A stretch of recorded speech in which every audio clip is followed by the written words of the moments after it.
warahmatullahi wabarakatuh. Waalaikumsalam. Alhamdulillah, syukurillah, salatan wa salaman ala rasulillah. Rabbi shrah li sadri wa yassir li amri wa hlul 'uqdatam min lisani yafqahu qawli.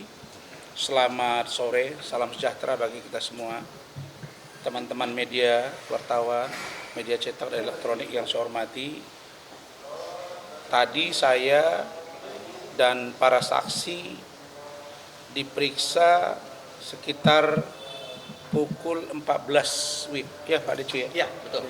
Dan 1,5 jam saja sudah selesai karena tim yang berjumlah banyak ini dipimpin oleh Pak Lecu, Pak Tommy, kemudian Pak Rihat, kemudian Bung Rahmat, Pak Abdul Hadi, dan ada 2 profesor juga, ditambah dengan saudara Surya Saragih dari Simalungun. Dan tadi Bang Egy Sujana juga datang memberi support. Bu Ida Linetti juga tadi datang dan beliau mendahului kita karena ada urusan. Saudara-saudara sekalian, saya hanya meminta satu hal, agar kasus ini diproses dengan cepat, dan hari ini sudah terbukti berkat kejelian dan kemampuan yang handal dari para tim yang dipimpin Pak Leju dan Pak Tommy, Pak Rihat ini, maka saya yakin dan percaya kalau hari ini bisa cepat, maka pemeriksaan terhadap Nikita Mirzani juga akan cepat. Penetapan seperti apa ke depan juga akan cepat. Saya tidak bisa berkomentar panjang lebar karena yang mengerti dan yang diserahkan untuk fakta hukum ini seperti apa ke depan adalah tim. Saya tidak akan terlalu banyak berbicara di persoalan ini. Biarkan tim yang akan merumuskan dan menyampaikan kepada kalian semua apa dan seperti apa. Saksi diperiksa tadi 2 orang, dan plus saya ditambah keterangan istri saya.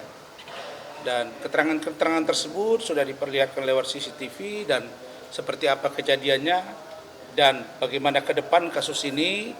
Saya persilakan kepada Bung Lecumanan SHMH, kandidat doktor, untuk menjelaskannya. Silakan. Oke, terhadap perkara yang dilaporkan oleh Bang Rasman Arif Nasution terhadap terlapor inisial NM. Oke, hari ini harusnya kemarin, cuman kemarin unit Resmob itu lepas piket. Jadi dipindahkan hari ini karena Bang Rasman yang meminta juga diganti hari Selasa. Jadi tadi pagi-pagi saya jam 9.30 sudah sampai di Polres. Oke, saya sudah mengecek berkas perkara yang telah dilaporkan oleh Bang Rasman. Disposisinya adalah ke Resmob, unit Resmob lantai 3. Oke, dengan kanitnya namanya AKP Jakaria. Nah, tadi ketika Bang Rasman sudah datang, akhirnya langsung kita dilakukan pemeriksaan ekstafet dari Bang Rasman, kemudian ada Ibu Ade, kemudian ada 2 saksi lainnya. Oke, jadi hari ini kita sudah selesai pemeriksaan kurang lebih 1,5 jam. Start dari jam 2 sampai kurang lebih 1,5 jam ya, 3.30 udah selesai. Jadi saya pastikan minggu ini akan dilakukan panggilan klarifikasi terhadap yang namanya NM. Oke, jadi kepada NM kita sudah menepati janji kita, proses hukum harus tetap berjalan ya. Terhadap Bang Rasman ini bukan lagi namanya ya tindak pidana ringan, ini jelas-jelas sampai sobek, sampai ada darah, itu sudah jelaskan berat itu. Ya, jadi saya pastikan NM kamu akan dipanggil minggu ini. Oke, dari Polres Jakarta Selatan. Nah, datang ya. Jangan coba-coba nggak datang. Kalau menunda ya artinya ada risikonya. Ya, oke. Jadi itu dari saya. Ya, jangan terlalu jauh dulu kita berasumsi ya. Dan saya minta kepada siapapun jangan coba-coba intervensi perkara ini, karena perkara ini sudah diketahui oleh publik. Ya, jelas-jelas yang mukul siapa. Kemudian dia juga sudah mengaku ya di sosial media. Berarti buktinya jelas. Jadi CCTV juga sudah dilihat oleh penyidik. Oke, sudah dilihat oleh penyidik dan jelas itu. Mukulnya itu jelas gitu. Nah, jadi kepada teman-teman wartawan saya minta untuk dikawal. Perkara ini kawal sampai nanti penetapan tersangka. Oke, itu dari saya cukup ya, nggak usah terlalu jauh dulu. Oke, Bang Terima Tommy. kasih Pak Tommy. Baik, rekan-rekan semua ya. Ini kita di sini melihat ya, bersama-sama melihat nih apa yang sudah disampaikan tadi Bang Rasman dan Bang Lecumanan. Artinya semua sudah kita penuhi berikut dengan alat bukti, saksi dan semua petunjuk-petunjuk yang akan disampaikan ke penyidik. Yang kita lihat adalah bagaimana reaksi cepat daripada pihak kepolisian ya. Kalau ini memang tidak cepat maka pihak wartawan dan media sosial bahkan semua netizen rakyat Indonesia juga bisa mengawal ya, kita juga tetap membentuk tim ya Bang Rasman. Apabila ini berhenti, saya berharap di pihak kepolisian cepat bergerak ya, cepat diproses secara hukum yang berlaku. Bahkan contoh-contoh ya yang kita lihat di media sosial pun sudah banyak ya tindakan-tindakan yang sifatnya adalah pengancaman, bahkan juga ada penganiayaan, pemukulan. Ini diproses kok ya. Jadi nggak ada lagi ruang nih buat orang yang kebal hukum. Bahkan juga orang yang ya ibaratnya ada abuse of power. Tidak ada di sini. Kita bisa melihat di sini murni proses ini berjalan sesuai dengan protap ya, secara kredibel dan bisa dipercaya tentunya. Terima kasih. Terima kasih. Silakan Bung Lihat. Baik, perkenalkan saya Rihat Huta Barat, SHMH, selaku tim kuasa hukum daripada Dr. Ran untuk menambahi daripada keterangan yang telah diberikan oleh Dr. Ran dan ketua tim kita, Lecumana dan juga saudara Tommy. Saya ini setelah tadi mengikuti pemeriksaan daripada Dr. Ran dan juga oleh saksi ada 2 orang, Pak Rizky dan Bu Umi. Saya dengan melihat yang jelas artinya sesuai dengan laporan yang dibuat LP oleh klien kami saudara Dr. Ran, di mana yang pasal 351 itu sudah sangat jelas dan terang. Hal itu sudah memenuhi unsur yang sempurna. Kenapa saya mengatakan unsur yang sempurna? Karena sudah jelas peristiwanya ada di kantor polisi dan di depan petugas. Hasil tindak pidananya melakukan pemukulan dengan jelas membuat sobek pelipis daripada Dr. Ran dan mengucurkan darah. Itu jelas ya. Itu jelas unsurnya. Dan selanjutnya udah langsung dipisum. Peristiwa tersebut udah langsung dipisum, ya kan? Dan dikuatkan oleh 2 saksi-saksi.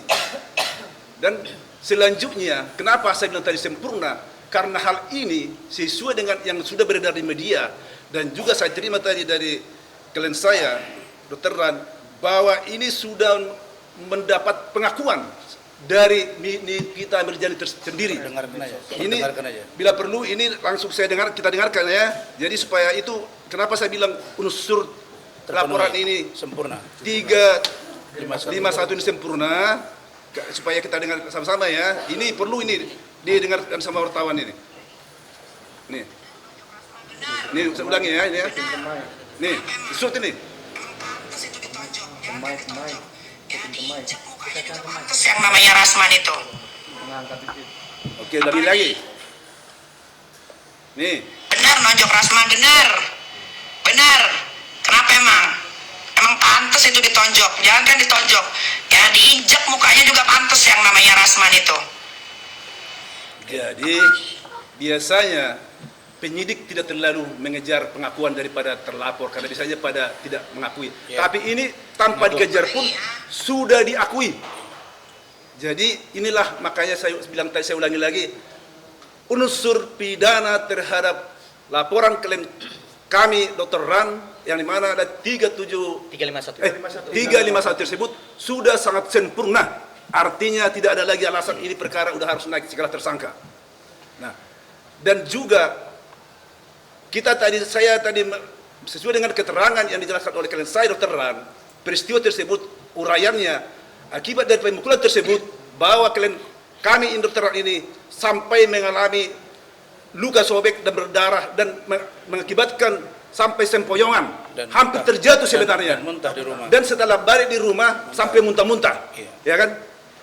Namun, kenapa Dr. Rans harus juga segera melakukan laporan dan visum dan juga segera juga harus ke Polres lagi karena demi untuk menyelamatkan Loli anak daripada NF siapa? Nikita Nurjani yang diduga keras sebagai pelaku terhadap tindak pidana tersebut. Itu yang perlu kita tegaskan di sini. Dan saya pikir wartawan, semua publik sudah sangat jelas ini, ya. Jadi inilah tadi dasar kita. Makanya perkara ini tadi seperti yang katakan ketua tim kita Dr. Lesumana harus segera ini ditindaklanjuti dan segera diproses. Dan kalau bisa segera langsung ditahan karena kelihatannya unsurnya memenuhi untuk itu. Terima kasih. Baik, jadi sebenarnya pada waktu kejadian itu saya didorong itu karena saya tidak mau menunjukkan bahwa saya sempoyongan, saya pusing-pusing karena ada loli. Saya nggak mungkin menunjukkan ke dia bahwa saya itu panik gitu ya. Tambah saya memang harusnya malam itu mengkonsumsi obat, tidak mengkonsumsi obat. Kemudian saya juga tidak tidur. Lalu kemudian dibawa visum. Pulang ke rumah, memang saya sempoyongan dan saya muntah. Sehingga saya harus istirahat minimal 2 jam. Saya berat untuk datang, tapi karena perjanjian dengan Kanit dan PPA, maka saya harus datang. Dengan keadaan itulah makanya saya sebenarnya darahnya masih terganggu, sehingga setelah saya mandi, ini masih keluar darah, makanya saya pasanglah perban itu atau salon pas ya atau handis plus, saya pasang perban masuk sini. Nah ini sebenarnya kalau dilihat dari unsur pasal 351 masuk unsurnya, terutama untuk ayat 2.